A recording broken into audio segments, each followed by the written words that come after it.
Welcome to the No State Project Live for December 5th, 2018. It is, let's see, we are here live on the No State Project, streaming live on my YouTube channel, No State Project. If you're not subbed, get subbed today, damn it.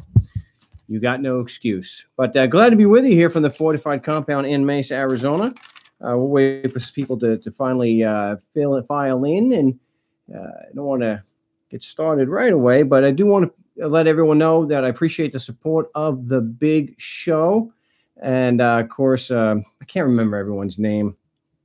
Too much going on today, but there's Christopher, Don, Dennis. I do appreciate the support. Nelson, do appreciate the support of the big show. And if you want to join me today, it is 218-632-9399, 218-632-9399. The passcode, of course, is always 2020 with the pound sign. You can Skype me during the show, but I can't take a voice call unless it's like an emergency or something. I like to keep things sort of professional here on the big broadcast. But the Skype is Frank Rizzo 3. So for today, Skype is better for questions and comments. You can also send me comments on the YouTube chat. Of course, it's No State Project, but hey, you're already there, so you don't have to know about that. It is December 5th, and gosh, you get so tired of some of the stuff that's on the news. Did I say it was episode 90? It's episode 91. So in case I made that mistake, I will correct myself. One of the things we cannot, you can't get away from this week. Gosh, it's so much noise at this point. Tired of hearing about it. You know, if you want to know about bias in the media, you can see it this week since the warmongering ex-CIA director George H.W. Bush, yes, the 41st warmongering president of the United States, died at age 94. And it's like you would think that a good man died, that somebody who lived a life of virtue, a life of charity, somebody who actually cared about other people and their suffering. You would think that someone like that died, someone who had a positive impact on the world.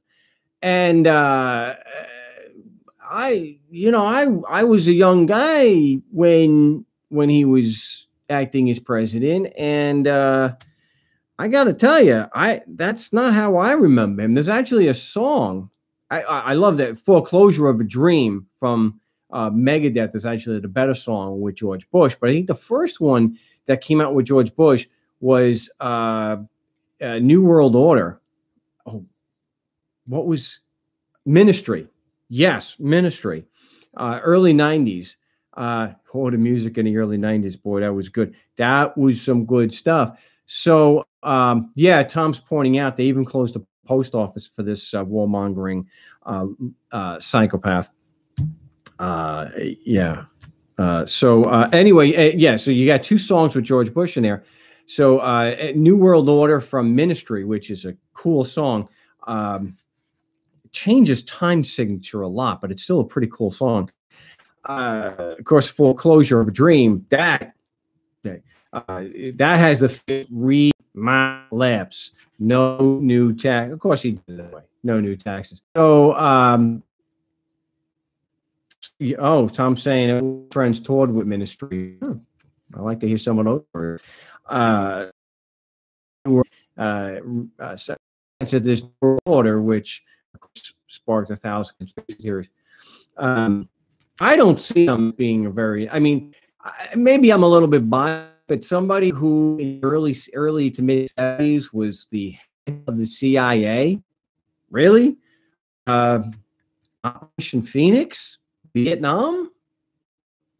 I can't see anybody who was head of the CIA being a person. That's hearings in the mid-70s about what the CIA was doing. Things were so bad. Yeah, I can't possibly fathom anybody being any good people being in the CIA, especially the head of the CIA. No, I can't possibly see that. But one of the things that I vividly remember, especially because this is at least the way it was reported at the time, at least back in 1989, the news was not owned by the same 4 or 5 corporations. So, you had better, different sources, and they weren't all telling the same exact story. But I remember being absolutely puzzled at how you could justify the invasion of a country like Panama on the basis of getting one guy.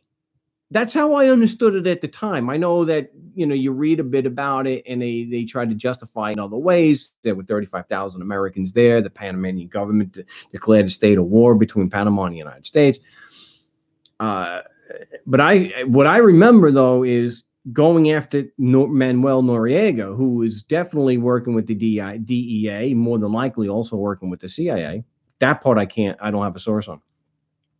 But there's plenty of sources here on the wiki page about the invasion of Panama, which even the United Nations held was a violation of international law. And also the United States it was just something George Bush ordered. It was not something that was done by a declaration of war by Congress or whatever, for whatever that is worth. On December 22nd, 1989, the Organization of American States passed a resolution deploring the invasion and calling for withdrawal of U.S. troops, as well as a resolution condemning the violation of the diplomatic status of the Nicaraguan embassy in Panama by U.S. Special Forces who had entered the building. At the UN Security Council, after discussing the issue over several days, 7 nations initiated a draft resolution demanding the immediate withdrawal of U.S. forces from Panama. Was vetoed on December 23rd by 3 of the permanent members of the Security Council, France, United Kingdom, and the United States, which cited its right of self-defense of 35,000 Americans present on the Panama Canal. Yeah, sure.